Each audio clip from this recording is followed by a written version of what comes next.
Okay, we're going to talk briefly about inequalities, compound, and absolute value. Okay, so you do need to take notes, and you want to pause me whenever you're not sure what I'm talking about.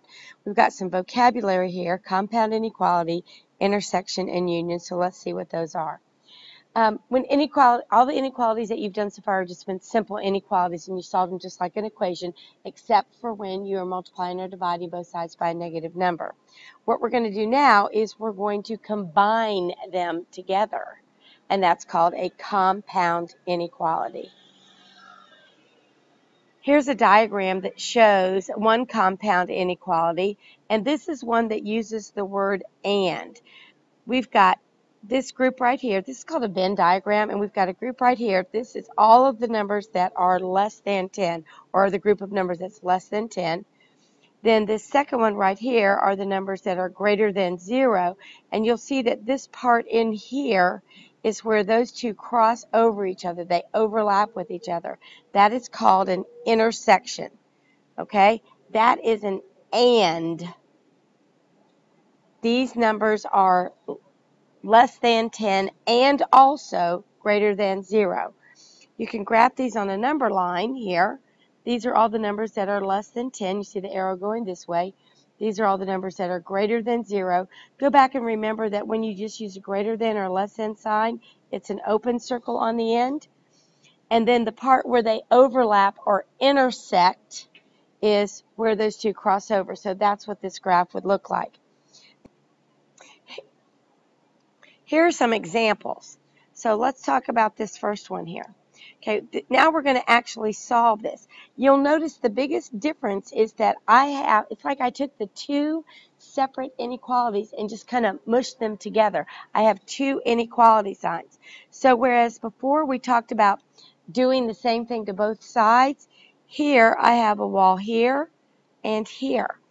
So I want to isolate my variable. I want to get the x by itself. The x is in the middle. So I look in the middle here and say, what do I have to do in the middle to get the x by itself? Well, I would have to subtract 1. That means that not only do I need to subtract 1 from the middle, I need to subtract it from the left-hand side and the right-hand side. So this is going to give me negative 6 is less than x, which is less than 1. How do we graph that? On our number line, we're going to find negative 6. So since we only need a 1, we're going to let our 0 be right here.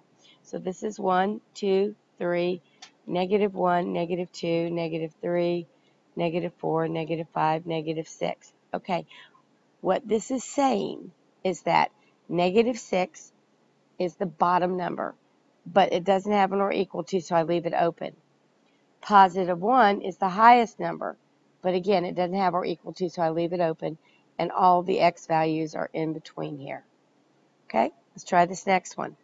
Now, I will tell you that the and ones, the intersection ones, are the only ones that you're going to be see written as if they were really mushed together with the two inequalities. So again, here's my wall, and I look at the middle and I say, what do I need to do here to start getting x by itself? Well, I'm going to start by adding 1, and I add 1 to all three places. So that's going to give me 9 is less than 3x, which is less than or equal to 12. Now I say, well, what do I have to do? That x is still not by itself. Divide by 3. I divide everything by 3. It's going to give me 3 is less than x, which is less than or equal to 4. When I go to graph this one, we'll let 0 be here. Okay, that gives me enough. When I go to this one, 3 is my smallest number. It's less than, so it does not have the equal to, so it's an open circle. 4 is my largest number, but it has the or equal to, so I'm going to close that in and then go in between there. The other type of compound inequality is a union. This is an or.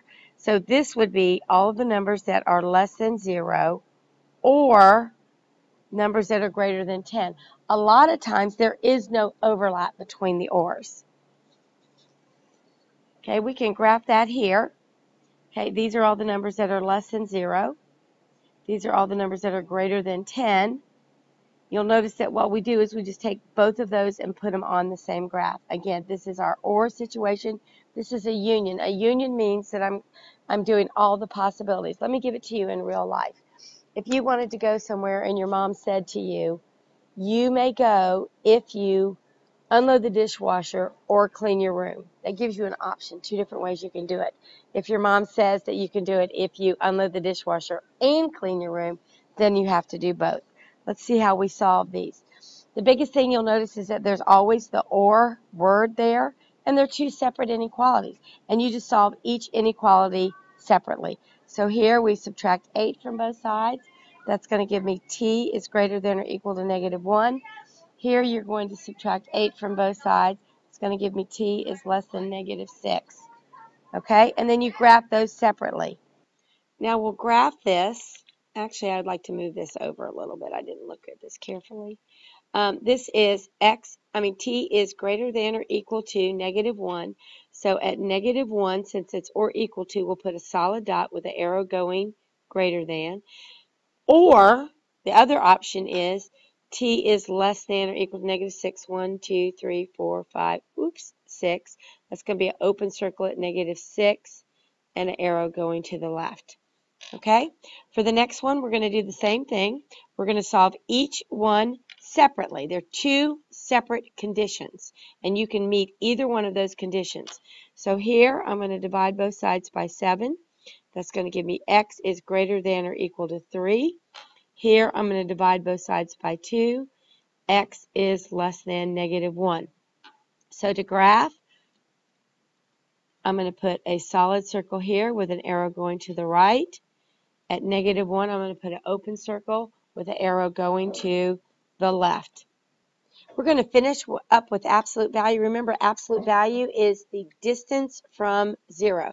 It is always positive. So if you are saying the absolute value of -5, that is equal to 5, and the absolute value of 5 is equal to 5. So if I were to ask you a question, if you were to solve an absolute value equation like this, you have to give two possible answers because there are two numbers that are that distance from 0. That's always the same.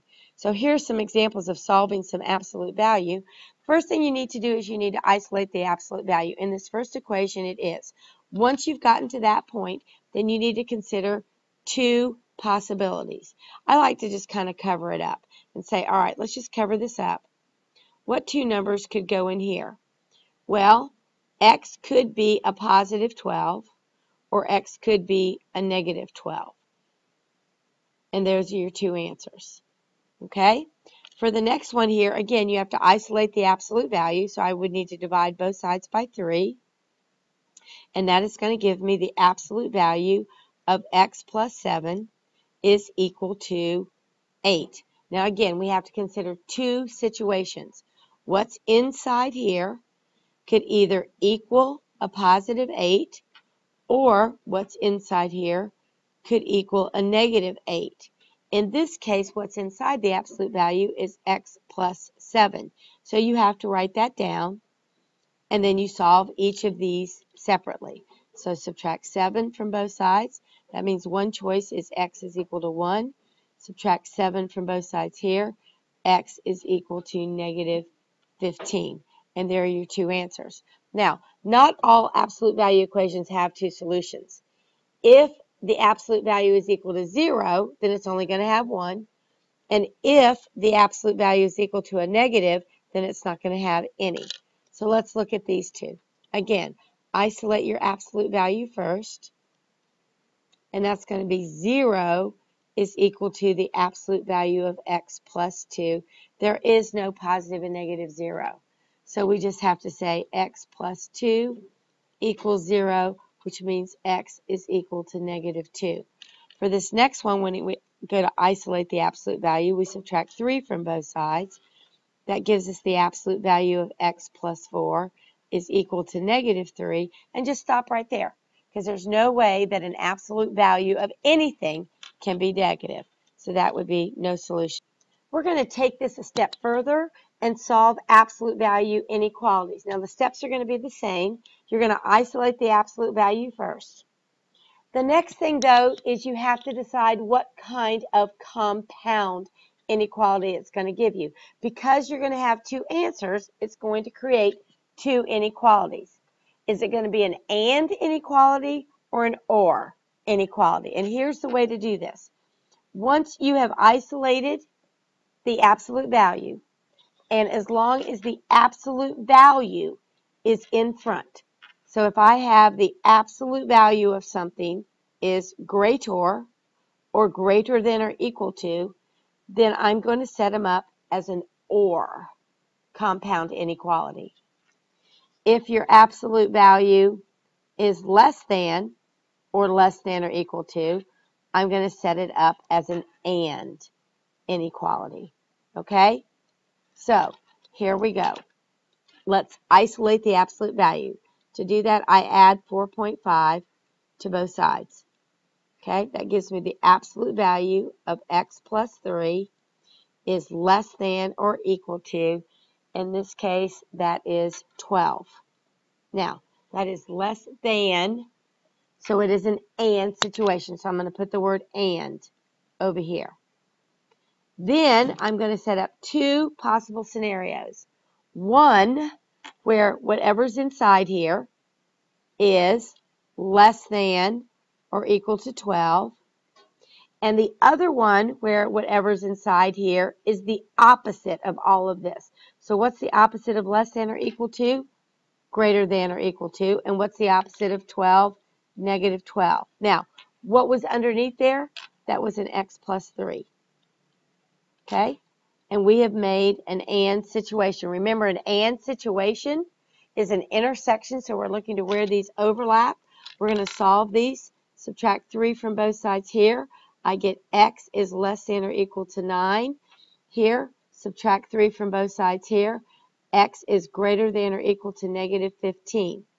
You'll notice before, when we had the and situation, they were written on top of each other. So take this guy right here and flip him over. Make him negative 15 is less than or equal to x. Now, take this guy right here and just slide him on top. X is less than or equal to 9. Okay, and there's your and. All right, last one here. This one, we subtract 14 from both sides. We get absolute value of x is greater than or equal to 5. Great or is going to be an or over here. Again, we set up the first one with exactly what's out here, greater than or equal to 5. The second scenario we set up with the opposite. The opposite of greater than or equal to is less than or equal to, and the opposite of 5 is negative 5. That's going to give me x is greater than or equal to 5, or x is less than negative 5. And that's it.